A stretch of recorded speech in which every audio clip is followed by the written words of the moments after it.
नमस्कार, श्री स्वामी समर्थ। तर आज संकल्प कसा घ्यायचा, कोणताही व्रत किंवा कोणतीही पूजा किंवा कोणताही पारायण करत असताना संकल्प घेणे खूप महत्त्वाचं असतं। तर एका ताईंची कमेंट होती की संकल्प कसा घ्यावा। तर संकल्प कशा पद्धतीने घ्यायचा, तर सर्वात आधी एक तुम्ही प्लेट घ्या समोर आणि थोडं पाणी घ्या।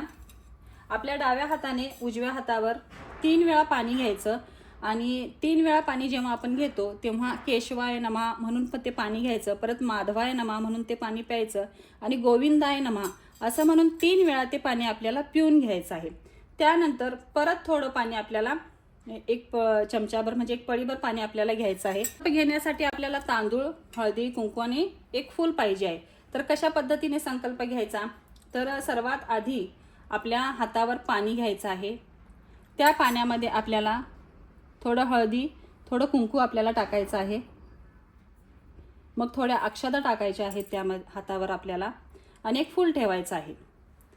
हे सगळं हातामध्ये घेऊन झाल्यानंतर आपल्याला गणपती बाप्पा, कुलदेवता आणि आपल्या इष्टदेवतेचं नाव घ्यायचं आहे, आपलं नाव घ्यायचं आहे आणि कोणत्या इच्छेसाठी आपण हे संकल्प करत आहोत ते सर्व काही आपल्याला सांगायचं आहे। जसं की मी आता सांगणार आहे तशा पद्धतीने तुम्ही तुमची इच्छा त्यामध्ये सांगून संकल्प घ्यायचा आहे। श्री गणेशाय नमः, श्री कुलदेवताय नमः, श्री स्वामी समर्थ महाराज की जय। मी ज्योती, मी घरामध्ये सुख, शांती आणि समृद्धीसाठी 11 दिवसाच्या पारायणाचा संकल्प घेत आहे। तरी या संकल्पामध्ये कोणतेही विघ्न न येता निर्विघ्नपणे माझ्याकडून स्वामी तुम्ही हे 11 दिवसाचं पारायण पूर्ण करून घ्या आणि माझी जी काही इच्छा आहे ती इच्छा तुम्ही स्वामी पूर्ण करा असे म्हणून आपल्या हातातलं जे पाणी आहे ते खाली सोडायचं आहे। सगळं काही फूल, अक्षता वगैरे आणि आपल्या हातातल्या अक्षता खाली पडाव्या यासाठी आपल्या हातावर थोडं पाणी घालायचं आहे। तर अशा पद्धतीने हा झाला आपला संकल्प।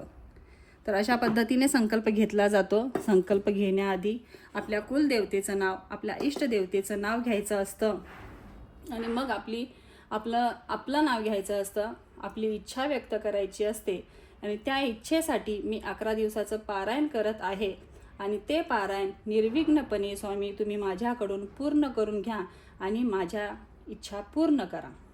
तर अशा पद्धतीचं हे संकल्प असतं। पण या संकल्पाशिवाय कोणतीही आपली सेवा ही अर्धवट झाल्यासारखी होते। सर्वात आधी संकल्प घ्यायचा। का घ्यायचा संकल्प, की आपण काही वेळेला काय होतं, आपण जी सेवा करायला घेतो परत ती सेवा आपल्या हातून होत नाही किंवा काहीतरी अडचणी येतात किंवा आपल्याला कंटाळा येतो त्या सेवेचा। तर जेव्हा आपण संकल्प करतो तर त्या संकल्प घेतल्यावर त्या सेवेमध्ये आपण बांधलो गेलेलो असतो, त्या बंधनात आपण अडकलो जातो, त्यामुळे आपल्याला ती सेवा करणे भागच पडतं। त्यामुळे संकल्प घेणे खूप महत्त्वाचं आहे। संकल्प घेतल्यावर आपल्या सेवेमध्ये खंड पडत नाही। त्यामुळे संकल्प करा। ज्यांनी कुणी संकल्प केला नसेल त्यांनी नंतर दुसऱ्या दिवशी केला तरी चालतो। जे सकाळी वाचनासाठी बसले आहेत त्यांनी संध्याकाळी संकल्प घेतला तरी चालेल, पण संकल्प घेणे खूप महत्त्वाचं आहे। तर आजचा व्हिडिओ संकल्पाबाबतीतच होता। तर ज्यांना कुणाला संकल्प घ्यायचा असेल त्यांनी नक्की घ्यावा आणि आपली सेवा सुरू करावी। तर आजचा व्हिडिओ इथेच थांबवते। आजची माहिती तुम्हाला कशी वाटली नक्की कमेंट करा। व्हिडिओ आवडला असेल तर चॅनलला लाईक, शेअर आणि सबस्क्राईब करा।